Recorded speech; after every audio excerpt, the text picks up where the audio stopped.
Hello everyone and welcome back to another episode of this Mercedes Sprinter camper conversion series here on Sunscreen Dreams. Today we're going to be answering the question, which van should you convert?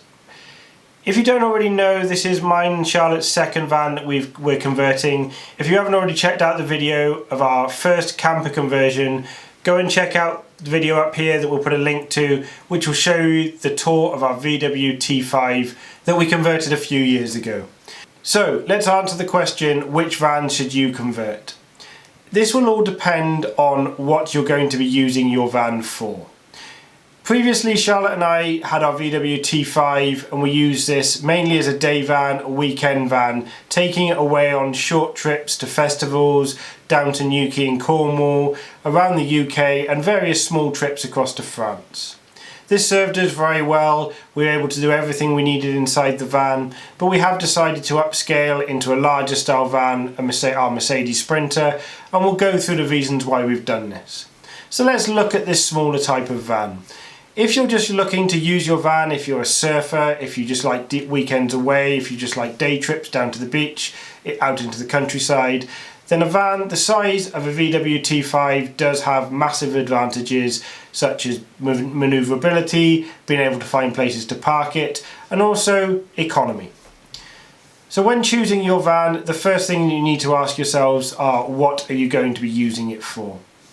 The VW T5, T5.1 and T6 are various different variants of the VW Transporter series, obviously various different years. Ours is a 2004, so it's based on the T5 model.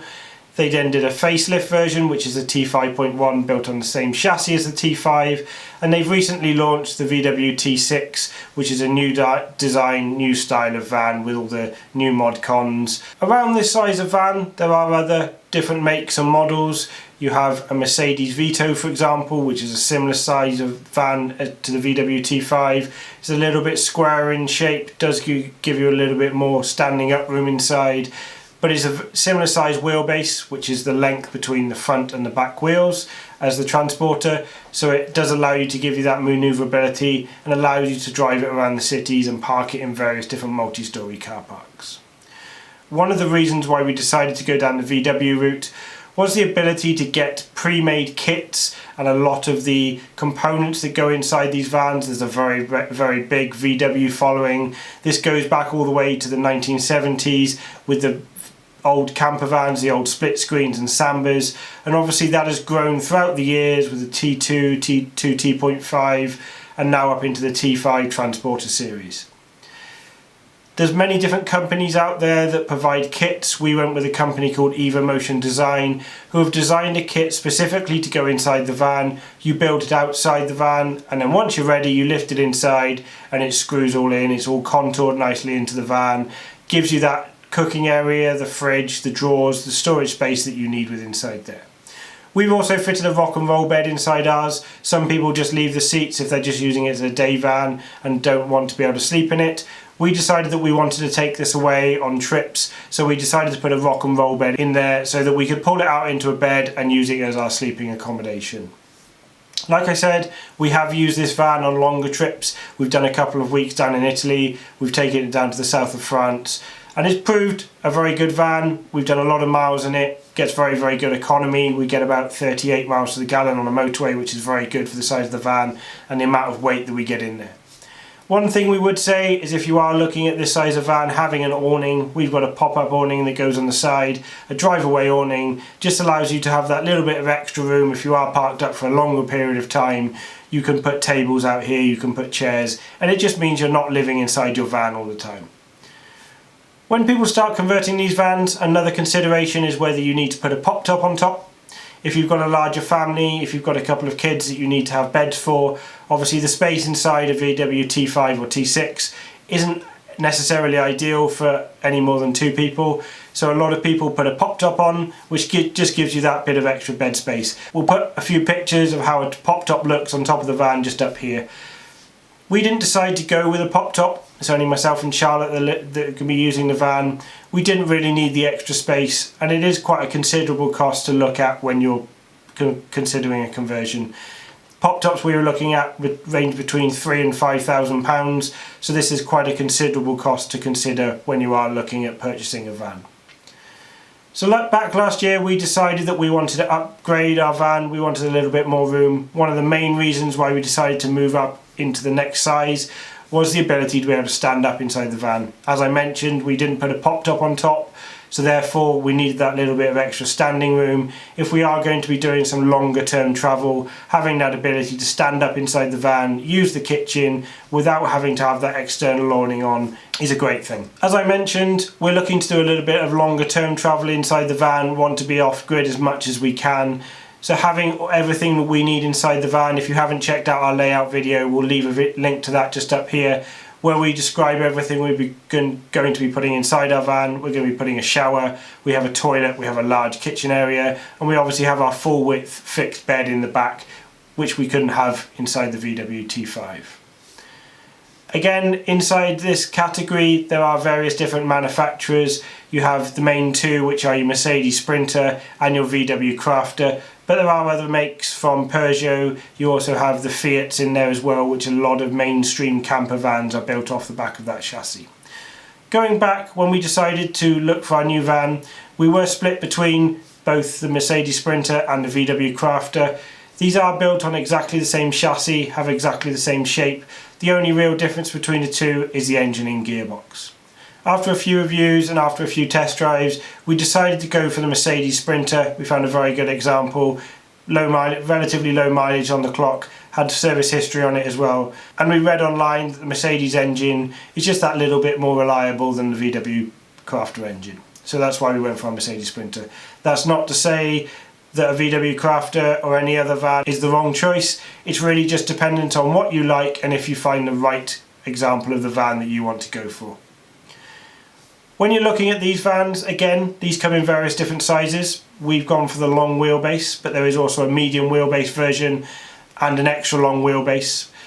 The wheelbase is the distance between the front and the rear axles. Again, you need to consider where you're going to be using this van. If you're going to be driving it around towns and cities, then going for the extra long wheelbase, or sometimes even the long wheelbase, may not be the best idea. Going for the medium wheelbase still gives you that extra height to be able to stand up, and we've seen a lot of conversions done with the medium wheelbase where it allows them to park up in cities, be able to explore around cities a little bit easier, and just be a bit more stealth within a city. We've decided to go for the long wheelbase. A lot of our travel is going to be around the coast, out in rural areas, and if we do want to go and visit any cities, then we'll just park the van up and take public transport in and go and explore around that way. When we were looking at layouts, the medium wheelbase wouldn't really fit everything we wanted in there. We were thinking we wanted the shower, which we've now decided to go with, and this wasn't going to be possible inside the medium wheelbase and have our fixed width in full bed in there as well. Again, a key consideration for the size of the van is going to be the number of people that are going to be sleeping inside there. If you do have family, if you do have pets that you want to take with you, then you really need to look at the floor space that you've got inside the van and decide whether going with that extra long wheelbase is an idea, just to give you that little bit of extra space and just be that bit more comfortable on those longer journeys. We're not going to be having an awning with our van, so we wanted everything inside, so when we are in those remote places, we are looking to take the van away to Norway and Sweden, so being able to be inside the van all day if it's raining or if the weather isn't that great. So one of the key considerations is that extra little bit of floor space that the long wheelbase gave us over the medium wheelbase. The next consideration that you need to look at when choosing any type of vehicle that you're going to be converting is the weight limits. If you had your driving licence issued before 1997, you have the ability to drive anything up to 7.5 tonne. Myself and Charlotte got our driving licences after 1997, so we have a limit of 3.5 tonnes as a maximum vehicle weight that we can drive. There is the option that we can go out and do an extra driving test to take us up to that 7.5 tonne, but that's not something that we wanted to do at this stage. So when we were looking at Luton box vans or something a little bit larger, but these would mean that we would have to go up for that extra driving licence. So again, this is a key consideration to look at. Also, this is a consideration that you need to take into account when you are converting your van. The Mercedes Sprinter that we have does have a maximum weight limit of 3.5 tonnes. It is possible to get these uprated slightly, but again, you would need to take that extra driving test. So when you're converting your van, you need to consider all the weight that you're going to be putting inside there, and the max weight limit does include yourselves driving it, all of your water, all of your belongings that you'll be putting inside the van, all of your leisure batteries, your solar panels. So this is just a key consideration to look at when you're choosing what van to convert. Our VW T5 also does have this maximum weight limit of 3.5 tonnes. It's one of the larger VW T5s that you can get. Obviously it's a smaller van, so you can get more stuff inside it, but it's just a key consideration to have. You don't want to be pulled over and be over a maximum weight limit and be facing a fine and then taking your vehicle off you. Once we've done our conversion, we are pretty confident that everything that we're going to be putting inside it, with ourselves driving, we are going to be under the weight limits, but just to be safe, we are going to be taking it to a public weigh bridge, getting it weighed and then carrying this with us so that if we do get stopped, we can show this to the relevant authorities to show that we have made this consideration. When looking at buying our Mercedes Sprinter, as I mentioned, we did look at some slightly larger vans. There are a lot of conversions around the Luton box van, also school buses or coaches. We did go and look at a couple of these vehicles, but decided against them. One, because we didn't want to take that extra driving licence test, but also looking at things like fuel economies, where we were going to park it while we were converting it, and also where we're going to be using the van. A lot of the conversions you see for school buses and for these larger vehicles are in places like America and Canada, where their roads and a lot of their places to park up allow you to have these larger vehicles. In and around Europe, where we're going to be using the van, there's not that many spaces where you can use larger vehicles such as buses or coaches or any other larger vehicle. So really, when you're looking at choosing what van to convert, there are a couple of key considerations that we would recommend that you take away. The first one is looking at what you're going to be using the van for.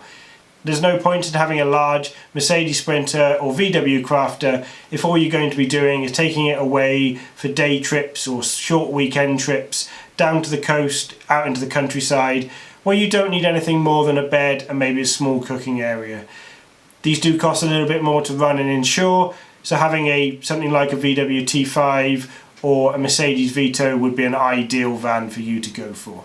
If you are looking to have that little bit of extra off-grid capability, going away for a couple of weeks at a time, maybe a month at a time, then having a slightly larger van like a long wheelbase Mercedes Sprinter or VW Crafter is probably the van to choose to go for yourselves. Also, fuel economy is one of the key things to look at. Again, if you are looking to do longer trips, then you don't want anything that's going to be particularly heavy on fuel, because this just adds to your trip costs. And if you are looking to go away for a longer period of time, then these can add up quite considerably. As I mentioned, in our T5, we get about 38 miles to the gallon out on the motorway. When we've been driving the Sprint around with its various different levels of conversion, we're getting around 30-32 miles to the gallon. Obviously, we expect this to come down a little bit once we've got everything inside and we're up to our full weight, we've got our water tanks filled up.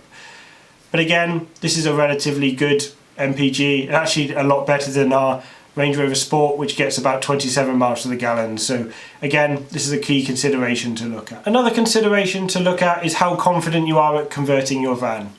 As I said, a lot of the VW and Mercedes Vito style vans will have kits that companies have made for them. You can go out and purchase a pre-made kit or a flat pack kit that you build yourselves and put inside the van. This gives you the ability to create a camper van relatively quickly, relatively cheaply, and go out and start using it. With something like a Mercedes Sprinter, if you've been following along with our channel, if you haven't already done so, we'll put a link up here to our van conversion playlist, where you can go along and see all of the preparation, all of the extra work that you've got to do to get your van into a place where it's ready to use as a camper van. Anything around sort of Mercedes Sprinter, VW Crafter is going to be a lot more custom work.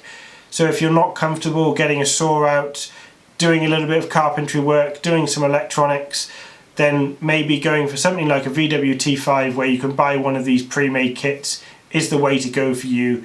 And it might be that you use this for a couple of years, and then if you decide later on, like we have done, to go out and buy another van, VWs keep their value very well. You can sell this on and buy something different. So this is another key consideration to look at when you're deciding on what type of van to go for. So we hope you found this video useful. had a couple of questions from our followers on this, so we thought we created a quick video on it, just to go through the different types of van that you can convert and why you would go down the different conversion routes. We'd just like to say thank you for everyone that subscribed to our channel and continues to support us on this journey. If you are new here, welcome. We're going along the journey of converting our Mercedes Sprinter van into a full-blown camper, which we're looking to do some longer term travel around the UK and Europe with. We try and put up a video every week, so check back in every week for our new content. If you found this video useful, we'd love it if you gave it a quick thumbs up and left us a comment below, just to let us know any tips and tricks or how you're getting on with your own conversions. As we've done with this one, if there is something you would like us to ask us a question on, leave us a comment below and we may produce a video for you on this. Also, if you are new here and you haven't already done so, remember to hit that subscribe button and follow along with our conversion series. Again, we hope you found this video useful, and until next time, we hope you have a great week and we'll see you again soon. Bye!